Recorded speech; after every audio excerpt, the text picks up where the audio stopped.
9th question. अच्छा, मतलब कि केवल ये दोनों क्वेश्चंस, राइट? एमसीक्यू वाले आई गेस इसके तो सारे आ गए होंगे, ये मल्टीपल चॉइस क्वेश्चंस तो। Yes ma'am. चलिए ठीक है, फिर अपन 8th एंड 9th क्वेश्चन को डिस्कस करते हैं। ठीक है, 8th और 9th वाला क्वेश्चन देखो क्या बोल रहा है। 8th वाला क्वेश्चन अपने को, इफ 15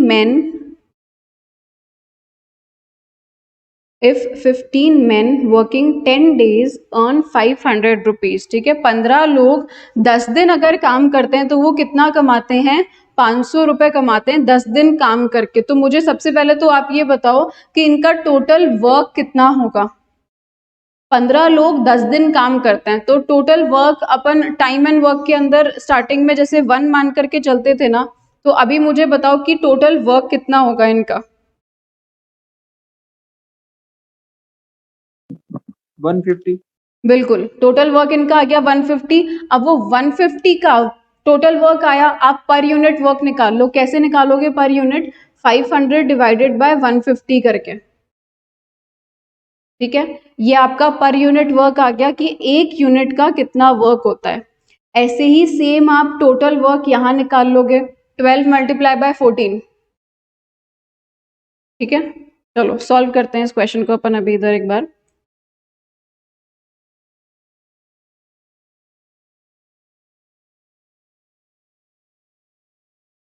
यहां पर सॉल्व कर लेते हैं। देखो क्या बोल रहा है क्वेश्चन कि आप सबसे पहले निकालो टोटल वर्क, राइट? तो अपना टोटल वर्क कैसे आया? 15 men 10 डेज काम करते हैं तो टोटल 150 वर्क आ गया। ठीक है, अब आप निकालो पर यूनिट की अर्निंग, कि पर यूनिट अर्निंग कितनी है हर इंसान की। तो 500 रुपए अगर टोटल कमाता है और इतना वर्क है तो पर यूनिट अर्निंग निकल जाएगी 500 डिवाइडेड बाय 150। अभी इसको ऐसे ही रहने दो, अभी इसको सॉल्व नहीं करेंगे। ठीक है, अब टोटल वर्क निकालो जब 12 लोग थे तो। टोटल वर्क जब कितने लोग हो गए? 12 लोग हो गए तो टोटल वर्क निकालो। 12 इंटू 14 करो। टोटल 168। Work when 12 men। ठीक है, 12 लोग थे तो कितना आ गया? 12 इंटू 14, 168। ठीक है, 168 आपका तब। अब देखो 500 की अर्निंग 150 के काम पर होती है। ठीक है, 500 रुपए की अर्निंग कितने काम पर? 150 वर्क पर होती है। तो 168 पर कितनी अर्निंग्स होगी? निकाल लो, इसको सॉल्व कर लो। 500 डिवाइडेड बाय 150 इंटू 168, 560 आ गया आपका आंसर। आ गया 560। Yes ma'am. बस यही अपना सोल्यूशन था इसका। टोटल अर्निंग्स कितनी आएगी? 560। कैसे निकाला? पहले आपने टोटल वर्क निकाला कि 15 लोग 10 दिन में काम करते हैं तो टोटल कितना काम करते हैं, तो 150 यूनिट्स का काम वो लोग बाग करते हैं। ठीक है, यहाँ अपन ने 150 यूनिट्स का ये टोटल वर्क निकाला। देन पर यूनिट की अर्निंग निकाली।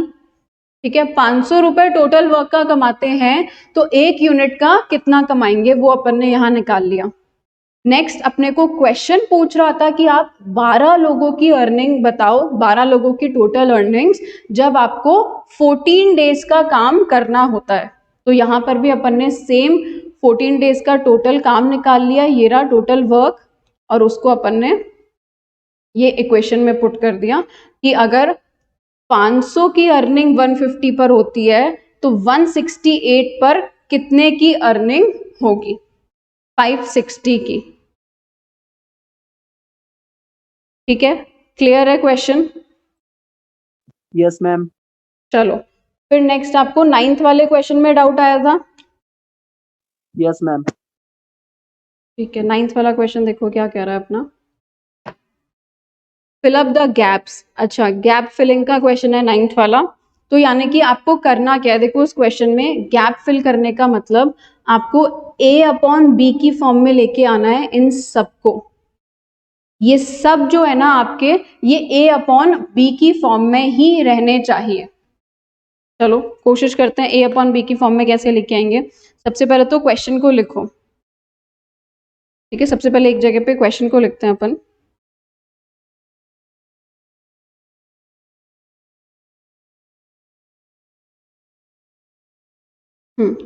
यहाँ सॉल्व कर लेते हैं। तो देखो क्वेश्चन क्या था अपना, a upon b is equals to a square upon dash is equals to 1 upon dash dash upon 1 and b square upon dash. ठीक है, ये अपना टोटल क्वेश्चन है। 1 बाय 1 करके अपन सबको एक एक करके सॉल्व करते हैं इसको।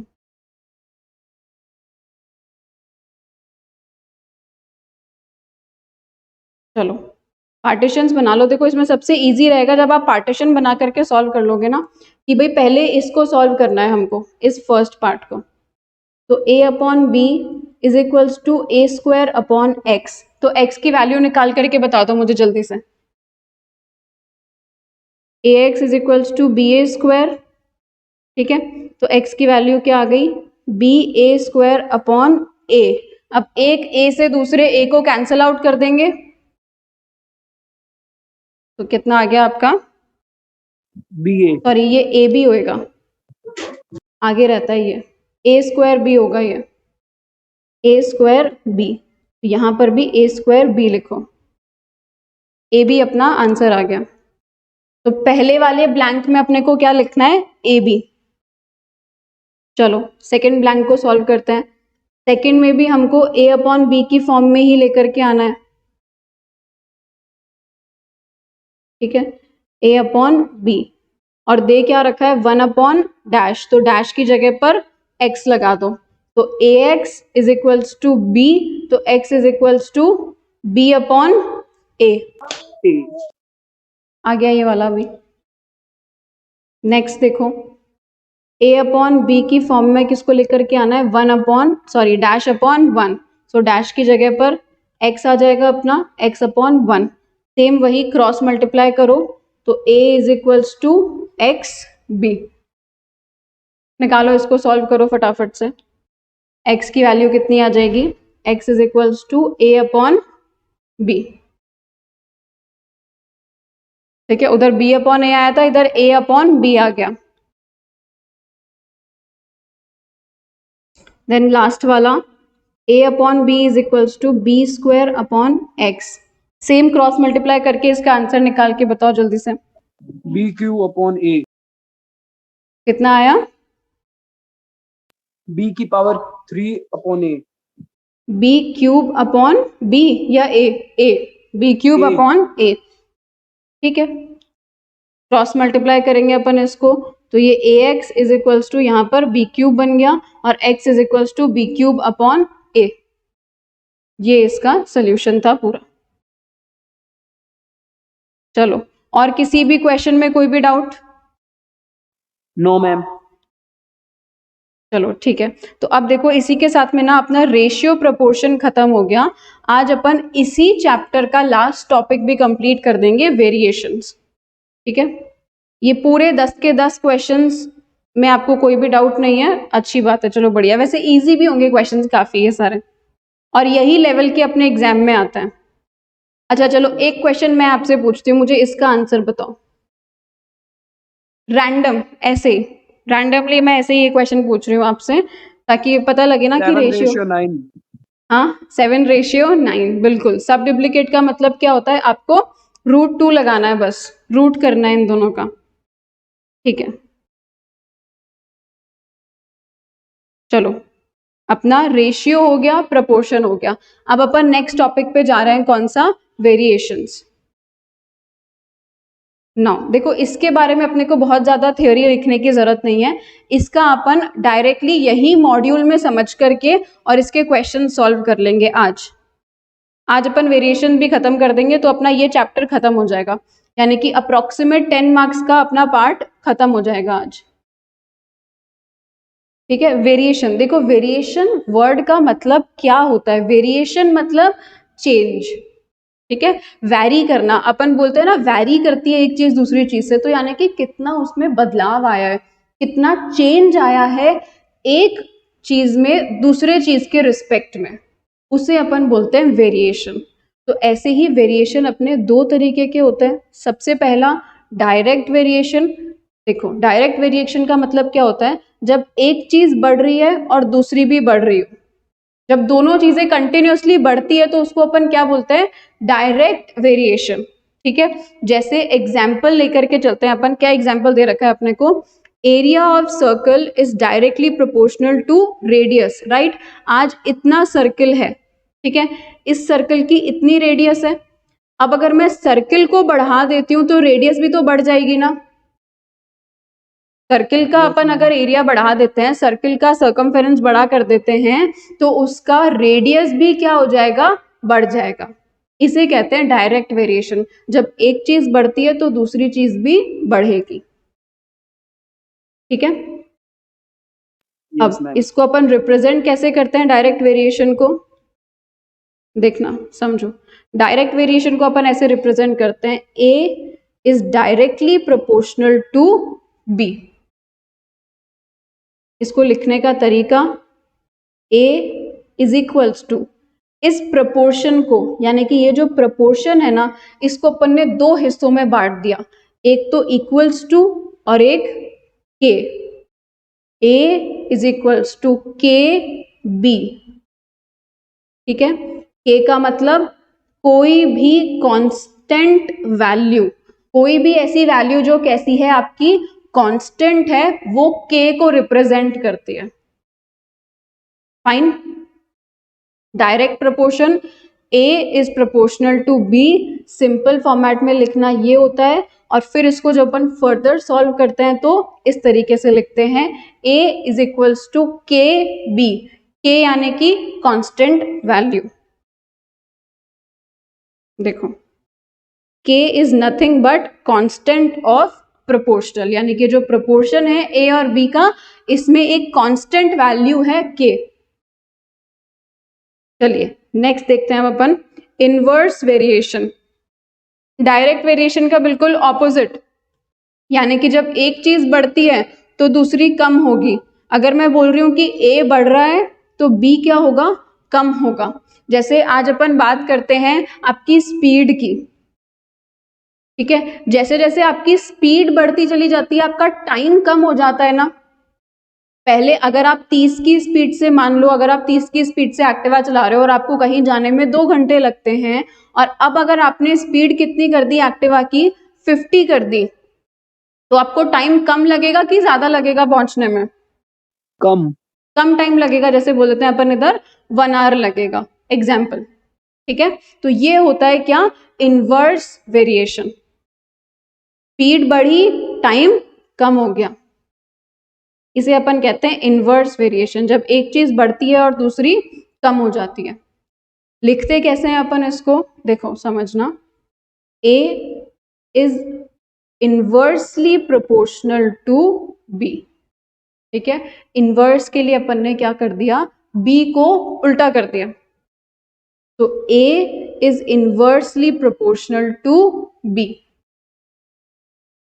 ठीक है, इसमें भी सेम वही, जो प्रोपोर्शन वाला साइन है वो K से रिप्लेस हो जाएगा, और ये अपना फाइनल जिसको अपने को सॉल्व करना होता है वो पार्ट आ गया। A is equals to K 1/B, and K की वैल्यू इधर भी क्या है, any constant number, K is a constant. ठीक है, example, speed is inversely proportional to time. Inverse और डायरेक्ट वेरिएशन समझ में आया आपको। चलिए नेक्स्ट पढ़ते हैं अपन जॉइंट वेरिएशन। देखो जॉइंट वेरिएशन का मतलब क्या होता है, जब एक कमोडिटी एक से ज्यादा कमोडिटी पे डिपेंड करती है। ठीक है, जैसे अगर मैं आज बात करूं, अपन क्यूब या क्यूबॉइड के वॉल्यूम की जब अपन बात करते हैं, ठीक है, तो जैसे मैंने माना कि A वॉल्यूम है, ठीक है, क्यूबॉइड का वॉल्यूम है A। अब क्यूबॉइड का वॉल्यूम किन किन चीजों पर डिपेंड करता है, लेंथ, ब्रेड्थ और हाइट, 3 चीजों पर डिपेंड करता है। तो जितना ये तीनों बढ़ेंगे उतना ही वॉल्यूम बढ़ता चला जाएगा। आज अगर ये मेरा क्यूबॉइड है, ठीक है, ये अपना क्यूबॉइड है, अब अगर मुझे थोड़ा इसका लेंथ, ब्रेड्थ और हाइट मैंने बढ़ा दिया, मान लो तो अपना ओवरऑल वॉल्यूम भी क्या हो जाएगा, चेंज हो जाएगा। पूरा वॉल्यूम किस पे डिपेंड करता है, एल, बी और एच के ऊपर। इसे कहते हैं जॉइंट वेरिएशन। जब आपका ए वेरिएबल यानी कि आपका एक वेरिएबल एक से ज्यादा चीजों पर डिपेंड करता है, that is called joint variation. चलिए इसको भी कैसे लिखते हैं अपन, सेम जैसा अपन ने डायरेक्ट और इनवर्स को लिखा है वैसा ही अपन इसको भी लिखते हैं सेम। देखो A is said to varies jointly to B, C and D. A is proportional to B, C, D. यहां पर एक से ज्यादा वेरिएबल आ गए। पहले केवल अपन ने ऊपर तक B पढ़ा था, अब C और D भी आ गए। इसे कहते हैं अपन क्या, जॉइंट वेरिएशन।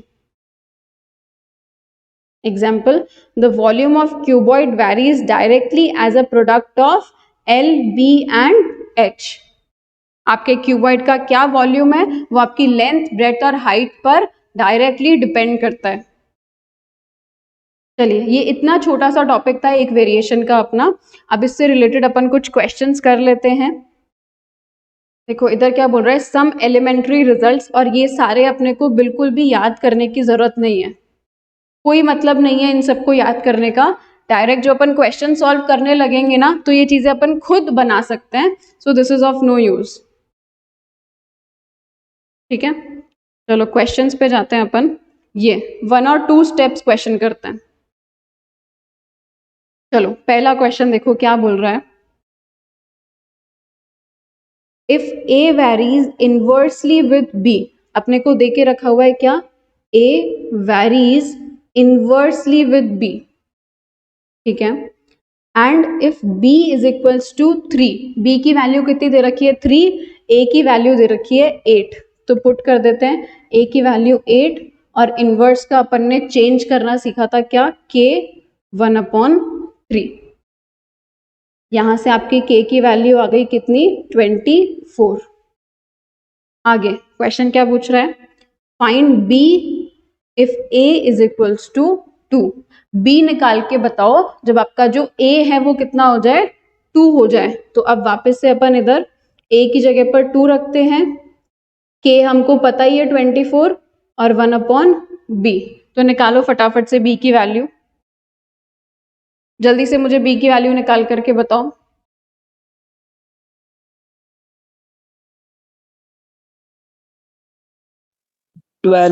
बिल्कुल 12 आ गया अपना। यहां से 2b is equals to 24 and b is equals to 12। सिंपल, ऐसे अपने को वेरिएशन के क्वेश्चन सॉल्व करने हैं। एंड एक्चुअली ये क्वेश्चंस एग्जाम में आते हैं अपने इसी इजी लेवल पर। ठीक है, देखो रेशियो, प्रोपोर्शन एंड वेरिएशन ना आपको एक तरीके से फ्री के 10 नंबर दे करके जाता है कि ठीक है ले लो मार्क्स। 10 नहीं तो एटलीस्ट 5 तो देगा ही देगा। फर्स्ट क्लास में देखा था ना अपन ने बाइफर्केशन पूरा। चलो नेक्स्ट क्वेश्चन सॉल्व करके बताइए आप। A is proportional to the square of B. A proportional है B के स्क्वायर के। If A is equals to 3, then B is equals to 16. Find B if A is equals to 5. जल्दी से इसको solve करके बताओ।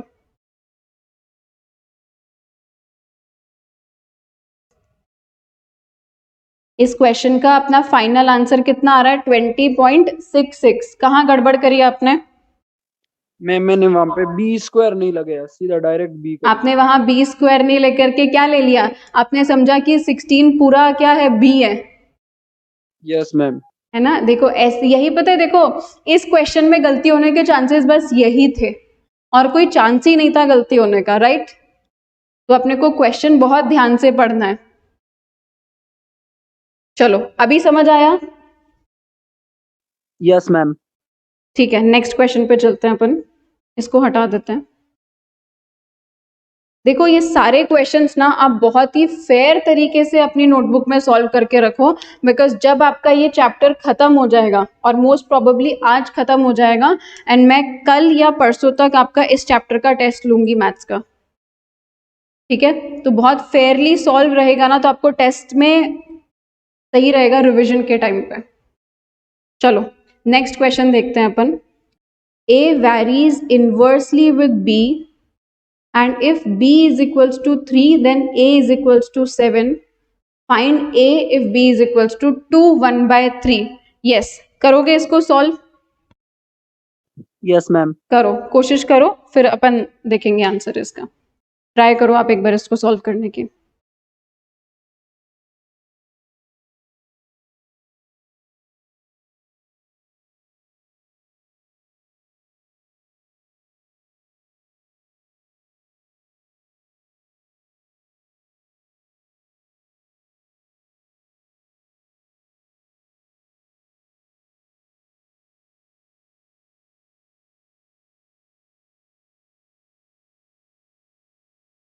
के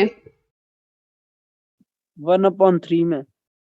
अच्छा चलो देखो, A varies inversely with B, ठीक है, ये लाइन क्या बोल रही है कि A B से कैसे वैरी कर रहा है, इनवर्सली वैरी कर रहा है। तो सबसे पहले तो अपन इस चीज को लिख लेते हैं, A varies inversely with B, ठीक है। नेक्स्ट, अब अपने को वैल्यूज दे रखी है, A की वैल्यू दे रखी है 7, इनवर्स ये प्रोपोर्शन के साइन की जगह अपन K लगा सकते हैं, एंड देन 1/3। तो यहाँ से K की वैल्यू कितनी आ गई अपनी, 7 × 3 दैट इज 21। यहाँ तक तो कोई डाउट नहीं था? No ma'am. चलिए आगे देखते हैं। K की वैल्यू 21 आने के बाद अब ये बोल रहा है कि A फाइंड करो if B is equals to 2 1/3। तो ये अपने को पता है, A की वैल्यू निकालनी है, K की वैल्यू पता है 21, और ये बोल रहा है 1 2 1/3 सॉरी 3, ठीक है। अब इस चीज को सॉल्व कैसे करते हैं, देखो ये मिक्स फ्रैक्शन कहलाता है, इसको अपन सॉल्व करते हैं। 7/3। इसको अपन सॉल्व कैसे करते हैं, देखो इसको इससे मल्टीप्लाई करो, जो आंसर आएगा उसको न्यूमरेटर से प्लस कर दो। तो लिखते हैं अपन इसका आंसर,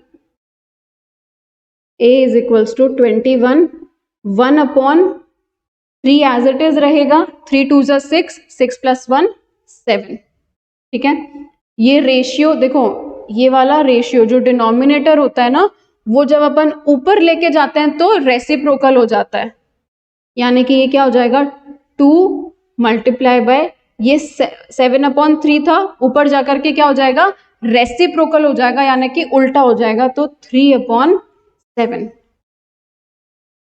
तो 7 3s are 21 and 3 3s are 9। A की वैल्यू कितनी आ गई अपनी 9। ओके चलो ठीक है, नेक्स्ट क्वेश्चन करते हैं अपन। 4th वाला क्वेश्चन ट्राई करिए आप।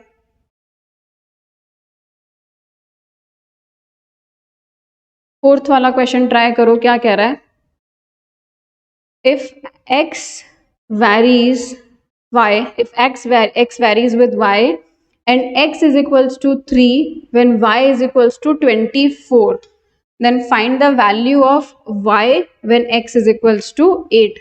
सिंपल क्वेश्चन है, सॉल्व करो फटाफट से।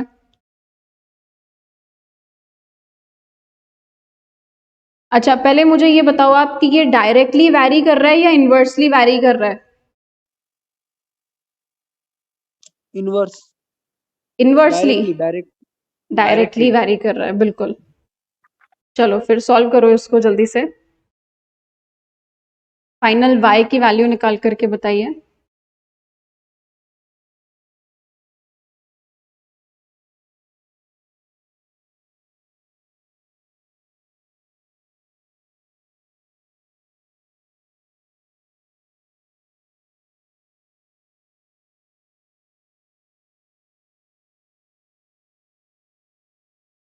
आपकी 9।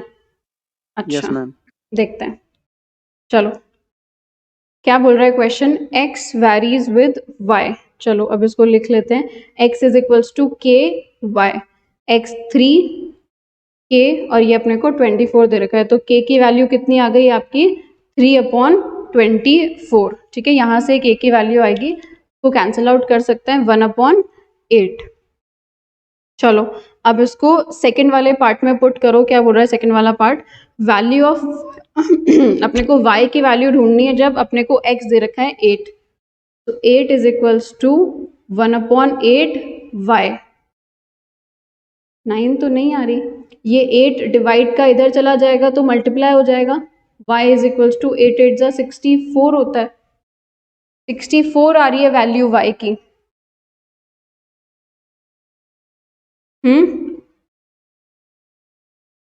y की वैल्यू तो अपने 64 आ रही है। यस मैम, गलत हो गया। कहाँ? क्या गलती करी? मैंने मैम इनवर्स वाला कर दिया डायरेक्टली की जगह। बताओ, आपने बोला था कि डायरेक्ट प्रोपोर्शन है और कर दिया आपने इनवर्स प्रोपोर्शन। ध्यान रखो, ठीक है। देखो यही छोटी, पता है मैथ्स के अंदर ना सिली मिस्टेक ही होती है। अपन लोग कहते हैं कि मैथ्स बहुत डिफिकल्ट है, नहीं मैथ्स डिफिकल्ट नहीं है। इनफैक्ट मैथ्स एक ऐसा सब्जेक्ट है जिसमें आप 100 on 100 ला सकते हो, बाकी और मैम किसी अब भी। इस क्वेश्चन में कैसे पता चलेगा कि डायरेक्ट है या इनवर्स? देखो आप इधर साइन किसका लग रहा है, और साइन लग रहा है x, ये y। अगर इनवर्स होता तो कैसे लिखता? 1/y लिखता, है ना। ऊपर देखो मैंने आपको सिखाया है इनवर्स के अंदर कैसे लिखते हैं। देखो इनवर्स में 1/b करके लिखते हैं और डायरेक्ट में केवल b आता है, यस मैम। ठीक है। कोई बात नहीं, अभी अपन पहली बार पढ़ रहे हैं, गलतियां यहाँ गलतियां होएगी तो बेटर है, एग्जाम में ये गलतियां नहीं होनी चाहिए।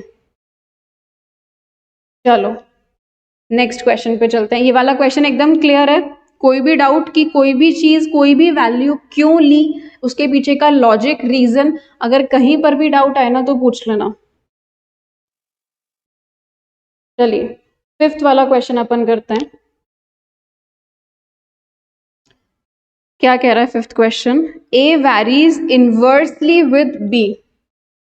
A varies inversely with B and B is equals to 10. When A is equals to 2, find A when B is equals to 4. निकालो इसको। चलो देखते हैं 5 है क्या। क्या बोल रहा है question? A varies inversely with B. तो A 1/B, तो A की वैल्यू दे रखी है इधर 2, डायरेक्ट लिख देती हूँ अब मैं 1/10। तो K की वैल्यू कितनी आ गई अपना? 20 आ गई K की वैल्यू। फिर सीधा उधर पुट कर देते हैं इसको सीधा ही। व्हेन A 2, ये सब तो हो गया अपना। A निकालना है जब 20 1/4, बिल्कुल 4 5 20, A is equals to 5, correct है एकदम, ठीक है। चलो सिक्स्थ वाला ट्राई करो। सिक्स्थ वाला क्वेश्चन क्या कह रहा है? y is inversely vary to 1/x square, ठीक है। ये ध्यान रखना कि x का क्या है, स्क्वायर लग रहा है उसके अंदर, and x is equals to 2, केवल x की वैल्यू दे रखी है, x स्क्वायर की वैल्यू नहीं दे रखी है। When y is equals to 9, find y when x is equals to 3। Solve करके बताओ इसको जल्दी से, x स्क्वायर का ध्यान रखना।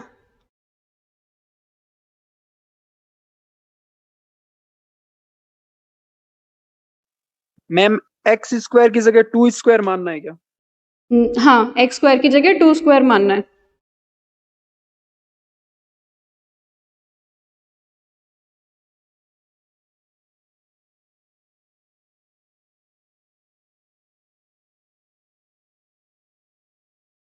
एटीन तो काफी बड़ा हो गया आपका, चलो देखते हैं। देखो क्या बोल रहा है ये, y इनवर्सली वैरी करता है किससे?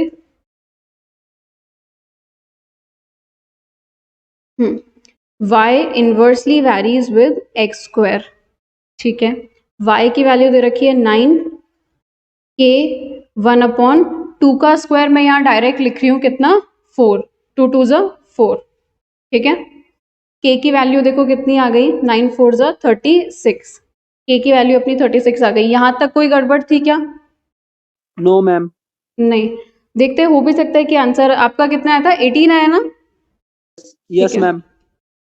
अब नेक्स्ट आगे क्या बोल रहा है ये, find y when x is equals to 3, तो 1 अपॉन यहाँ पर x, देखो x की वैल्यू 3 दे रखी है, आपको x स्क्वायर पुट करना है हर जगह, तो 3 3 जा 9 आएगा इधर, और 9 से 36 कैंसिल होता है तो 4 आंसर आता है। ठीक है, आपने क्या पुट कर दिया, आपने सेकंड वाली जब इक्वेशन बनाई तो ये कर दिया, yes ma'am. Inversely vary with 1 upon x, ये कर दिया आपने, और फिर वहीं आपका पूरा आंसर गलत हो गया, ये हमेशा एक्स स्क्वायर था, देखो एक्स स्क्वायर दे रखा है, तो 3 को आपको डबल करना था, 3 का स्क्वायर करना था, 3 3 जा 9।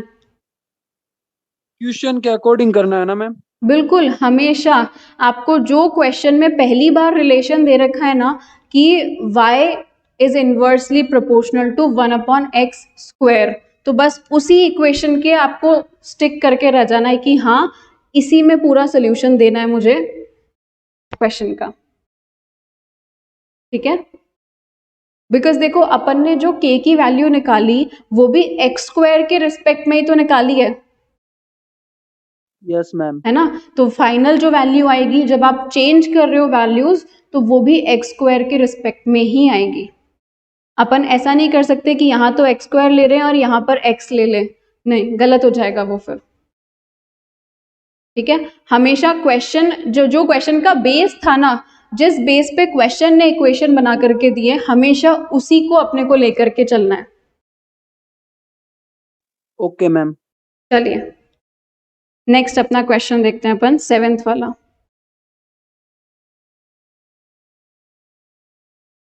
इफ ए, ये 2 बार ए दे रखा है, गलत है, काट दो इसको।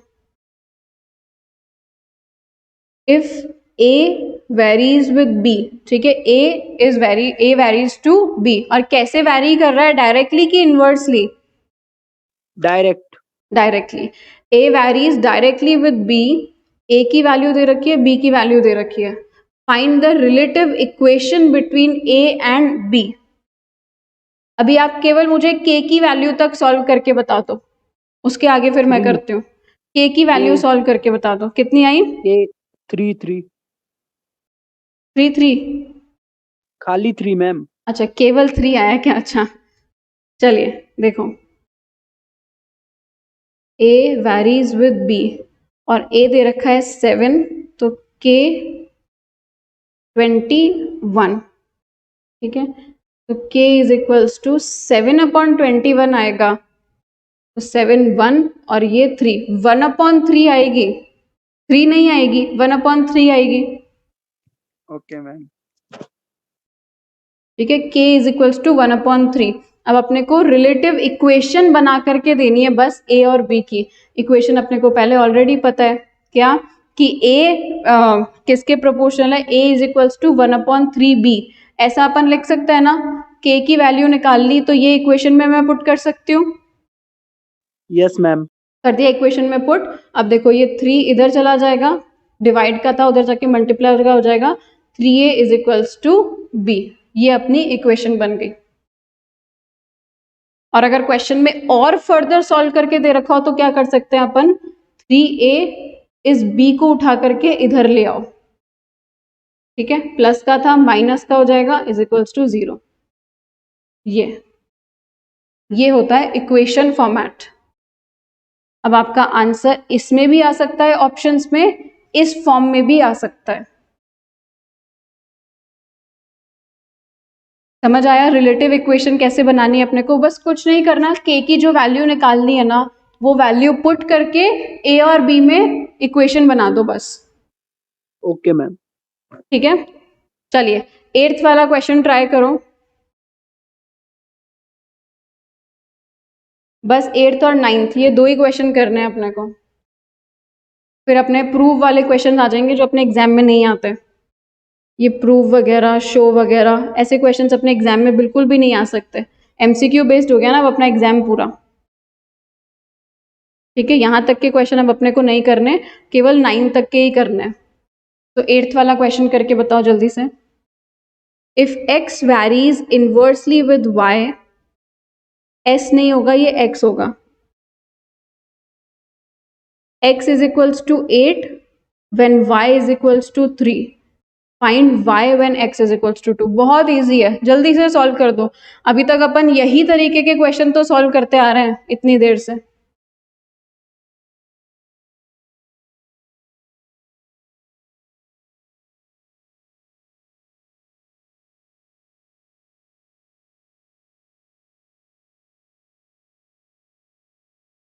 ट्वेल्व 12 आंसर आया है। चलो देखते हैं क्या बोल रहा है question. x varies inversely with y, यानी कि x इनवर्सली वैरी कर रहा है y के साथ में। x की वैल्यू दे रखी है 8, k 1/3, तो k की वैल्यू कितनी आ गई अपनी 24। y निकालना है, x दे रखा है 2, 24 इंटू 1/4। ये मल्टीप्लाई का किधर चला जाएगा, डिवाइड में चला जाएगा। मल्टीप्लाई का तो 2, ये y को लेके जाओ इधर, 2y is equals to 24, so y is equals to 24/2, that is 12। Correct है। चलो 9th वाला भी ट्राई करो। देखो 9th वाला क्वेश्चन क्या बोल रहा है, if p is proportional to q square, ये है क्वेश्चन, ठीक है। If p varies varies directly with q square, p की वैल्यू दे रखी है, q की वैल्यू दे रखी है, तो आपको q प्लस 1 की वैल्यू निकालनी है जब p 9 हो तो।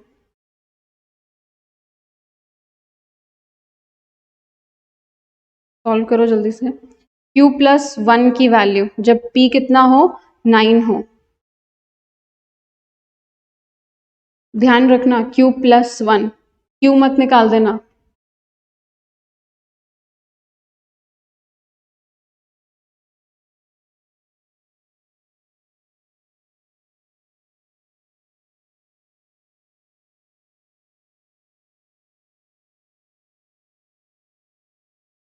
हो गया।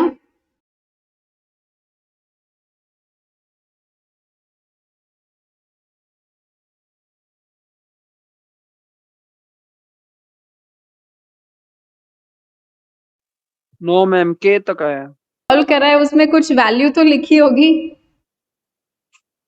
मैम सॉल्व हो गया, चलते क्या पता नहीं, आप करवा दो मैम। चलो अभी सॉल्व करते हैं अपन पता ही नहीं क्या सॉल्व कर दिया। चलो कोई बात नहीं, आ जाओ। p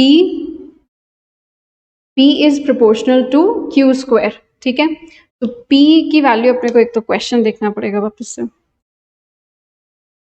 हाँ q स्क्वायर है और p की वैल्यू दे रखी है कितनी, 4, तो p की value 4 is equals to k, और q का स्क्वायर है तो 2 का स्क्वायर 4, तो k तो आपका सही आया है 1, ठीक है। k की वैल्यू तो 1 आपकी एकदम करेक्ट आई है।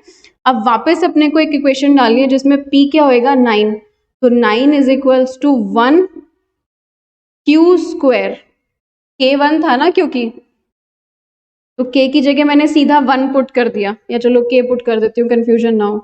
k की जगह 1 q स्क्वायर, अब q स्क्वायर की वैल्यू कितनी आ गई, 9, q स्क्वायर की वैल्यू 9 आई है, तो q की वैल्यू 3 और q प्लस 1 कितना आ जाएगा, 3 प्लस 1 4। अब पता लगा क्या निकाला था आपने यस मैम। अरे ऐसा कैसे हो गया, आपने आंसर सॉल्व कर दिया और आपको पता ही नहीं लगा क्या फाइंड कर दिया फिर ऑप्शन में कैसे इवैल्यूएट कर पाओगे। चलो कोई बात नहीं, अभी क्लियर हुआ बिल्कुल। Yes ma'am. और इसके साथ में अपना ratio proportion variation first chapter complete हो गया। तो देखो अपन स्टार्टिंग में एक बार जाते हैं, अपन ने बाइफरकेशन देखा था ना बिगनिंग में, स्टार्टिंग की पहले वीडियो में जो अपन ने देखा था। देखो यहाँ से मैंने आपको रेशियो प्रोपोर्शन वेरिएशन के मार्क्स एक बार के लिए बताए थे, तो अप्रोक्सीमेट कितने नंबर का था ये, 10 नंबर का, है ना। नहीं 10 नंबर का बताया था कि 10-10 क्वेश्चन। हाँ, ये 4-4 क्वेश्चन, मतलब ये पूरा आपका स्टडी नोट 20 मार्क्स का आता है, ठीक है।